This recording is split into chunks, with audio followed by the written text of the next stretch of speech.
Ba't ganun nakalagay sa damit mo? Ang sabi mo, wag piling street bike kung stock. Mula dito, ayan, Batman caliper to, no? Dalawa lang sa buong Pilipinas. So, pangalawa siyang meron.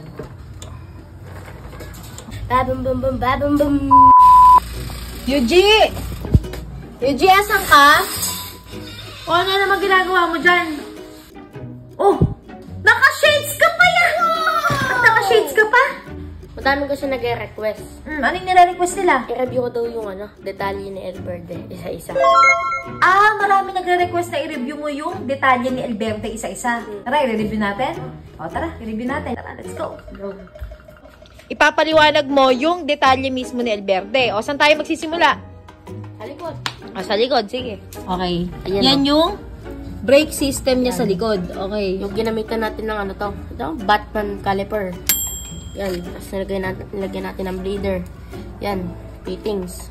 Simula dito, ayan, Batman caliper to, no? Tapos kung mapapansin nyo guys, hanggang kaila-ilaliman, ayan, mayroon tayong fittings dyan. Bracket na ginawa sa kanya. Yan. Ano yung bracket? CNC din. Ay, aloy ata. Ayan. Tapos yung pinamachine shop ni, Kuya Darren. Ah, ere. Ito ba yung 190? Oo, ata. 190, ayan. Okay, walang tabas. Walang tabas. Dito ko naangasan. Yan, napakaganda. Yan. Paano naman yan? Imbis na normal na cup yung gamitin sa kanya, ginamitan siya ng ano ba to? Nisin? Ay, hindi. Nisin? Hindi. Ay, Nisin cup noodles. Hindi, meron din Nisin na ganyan. Nisin cup noodles yun eh. Meron din Nisin na pa yun. Basta yan. Ano naman ang function? Tapos yung pinantakip sa dulo niya, JRP. O, anong function yan? Sa dis, ayan. Kasi reader nilabas yan, naka-dual caliper.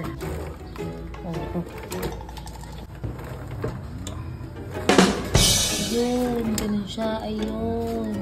So, yun pala yung ano niya. Yan. Okay. Ang fittings is, ang tamakmak na fittings ulit yan, hanggang baba. Pero lahat yan function. Function niya lahat. Lahat yan function. Pinayaram natin ito ni Kuya Darrell. Okay. 1 of 2 na pipe daeng.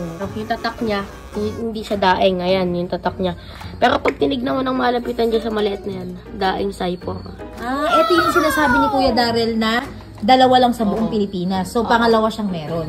O, tapos, syempre, yung chassis natin, yan. Boss Darrell, salamat pala sa pagpapahiram ng chassis. Hindi pa po amin yung chassis na yun. Sa makina, normal lang din kung ano yung mga ginagawa natin sa makina. Yung kakabit ng ganyan. Stock. Stock yan, di ba? Stock lang. Ba't ganun nakalagay sa damit mo? Ang sabi mo, wag piling street bike kung stock. Oh, loaded na. Ano? Paglo-load na. Oh, ito. Take off. Ayan. Mukha siyang naka-dual na dual brake master. Pero, clutch pa rin yung cable yan. Ayan, naka-function to, di ba? Ito yung sinasabi ni Kuya Sigonyal na magandang features. Normal lang na gumagalaw yan kasi yung cable, yan. Ganun niya. Yan o. Ginamit natin caliper sa kanya. Katulad din kay Amarillo. Yan, fittings. Yan dito yan. Ayan o. Fittings. Ay! O, fittings din yan. Tapos ito. Dito. Yan. Pag ganun. Ayan. Ayan. So, lahat yan may function yan. Hindi basta display lang yan. O, hindi yan basta display, guys. Lahat yan ay gumagana. Naka-bolts nga pala natin.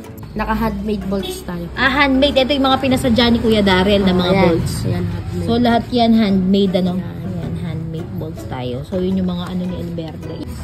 Long stub bata yan. Yung stub. Ako bumili niya, Ito. All-ins nga. All-ins. Ayun o. Shifter niya. Diba guys, pag bumili tayo ng shifter ng JRP, may kasama siyang yung maliit na baka lang dyan. Pag yung kasing ginamit natin guys, matigas. Nakaisip yung builder natin, bakit hindi kabit brake arm, pwede naman pala. Ah, brake arm yung kinabit. Hindi yung kasama talaga niya. Oo. Mas malambot din siya. Kaya mas malambot siyang iganong-ganon. Kaya mas malambot. Kasi pag yun ang ginamit nyo, matigas. Matigas yung shape yan, malambot lang. Malambot lang, malambot yung shape. Stand. Ayan. Ginamitan natin siya guys ng yung extension sa shock ng JRP. Ay, extension ba sa shock ng JRP yung stand mo? Oo. Wow! Diba extension ng shock, may ganyan siya.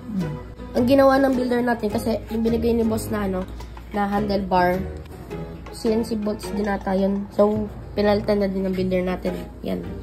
Pinag yung sa dulo ng... Kumbaga, yung pinakadulo nung shock na to, eto yung dulo na So, ginawa, nilagay dito para hindi masayang yung gamit. Okay. Eh ngayon, ang tanong, kasi karamihan ng mga nagmo-motor show, nagbi-build, ang totoo niyan, hindi nila ipinapakita kung ano ba yung detalye ng kanilang motor. Baka daw kasi gayahin. Eh ba't ikaw pinakita mo? Para sa baka nagbabalak mag-build to, yung mga kunyari magbabalak sila ng magbuo ng Raider FI, Strike ERP. Para magkaroon sila ng mga idea. Ayun. So, kumbaga sinishare natin yung idea kung ano ba yung meron dito sa motor natin. Hindi natin sinasabing pinakamagaling, pinakamahusay, pinakamaganda, or pinakasolid. Sa lahat ng motor, walang perfect. O, tama. Kumbaga lang, pinapakita lang natin to para mabigyan sila ng idea.